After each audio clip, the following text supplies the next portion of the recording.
வணக்கம், இது crime time. நான் பாலவேல் சக்கரவர்த்தி. தஞ்சையில் ஜல்லிக்கட்டு காளையை அடக்கினால் 200 ரூபாய் தருகிறேன் என உரிமையாளர் கூறியதை நம்பி கட்டிய மாட்டை அடக்க முயன்ற 10ஆம் வகுப்பு மாணவரை ஆவேசமடைந்த மாடு முட்டி தூக்கியதில் பரிதாபமாக உயிரிழந்தார். நடந்தது என்ன? தஞ்சாவூரை அடுத்துள்ள வல்லம் சவேரியார் கோவில் தெருவைச் சேர்ந்தவர் இசையாஸ். இவர் மகன் தீரன் பெனட்டிக். இவர் வல்லம் அரசு ஆண்கள் மேல்நிலைப் பள்ளியில் 10ஆம் வகுப்பு படித்து வருகிறார். செவ்வாய்க்கிழமை மாலை பள்ளி முடிந்து தீரன் வீட்டிற்கு சென்று கொண்டிருந்தார். அப்போது அற்புதாபுரம் சாலையில் உள்ள ஒரு பண்ணை அருகே வெட்ட வெளியில் ஜல்லிக்கட்டு காளை ஒன்று கட்டி போடப்பட்டிருப்பதை கண்டிருக்கிறார். மாட்டை கண்டதும் உற்சாகம் ஏற்பட்ட அவர் அந்த மாட்டுடன் விளையாட ஆரம்பித்திருக்கிறார். காளையை அடக்கும் வீரனாக தன்னை நினைத்து கொண்டு மாணவர் காளையிடம் நெருங்க ஆக்ரோஷமான அந்த காளை சிறுவனை முட்டி தூக்கி உள்ளது. இதில் பலத்த காயமடைந்த சிறுவன் இரத்த வெள்ளத்தில் நிலை குலைந்து சரிந்து விழுந்துள்ளார். உடனே அருகில் இருந்தவர்கள் மாணவனை மீட்டு சிகிச்சைக்காக தஞ்சை மருத்துவக் கல்லூரி மருத்துவமனைக்கு கொண்டு சென்றனர். ஆனால் செல்லும் வழியிலேயே மாணவர் பரிதாபமாக உயிரிழந்தார். தகவல் அறிந்து வந்த மாணவரின் உறவினர்கள் சிறுவனின் சடலத்தை பார்த்து கதறி அழுதுள்ளனர்.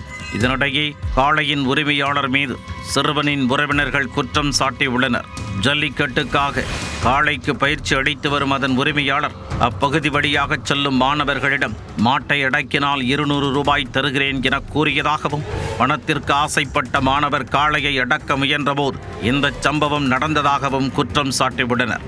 எனவே மாணவனின் உயிரிழப்பிற்கு காரணமான ஜல்லிக்கட்டு காளையின் உரிமையாளரை கைது செய்ய வேண்டுமென கோரிக்கை விடுத்துள்ளனர். அந்த மாட்டுக்காரன் இருக்கான் பாருங்க, அவன் வந்து என் மாட்டை அமுக்குனா 250 ரூபா தரேன், மாட்டை அமுக்குனா 250 ரூபா தரேன் அப்படின்னு சொல்லி அவனை பிரெயின் வாஷ் பண்ணி சின்ன பிள்ளைங்க ஒரு 10 பேர் போயிருக்கானுங்க. போனால் 2 டிப்பு அமுக்க முடியல. காசு இல்லாத கொள்ளார் அவன். பாவம் சின்ன பிள்ளை காசுக்காக ஆசைப்பட்டு போயிருக்கான். நான் எவ்வளோ கேட்கல அவனுங்க. போன நெஞ்சில் குத்தி தம்பி இறந்துட்டான். வீக்கில் வந்து மாடை வந்து ப்ராக்டிஸ் பண்ணணும்.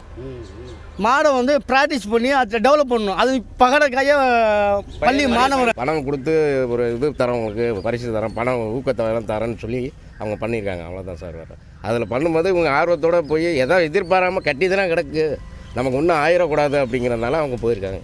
போகும்போது எதிர்பாராமல் அது மாதிரி நடக்குது. இது மாதிரி நான் அந்த நைட்டே வந்து ஆஸ்பத்திரிக்கு ரொம்ப சீரியஸாகி இறந்துட்டாப்புல.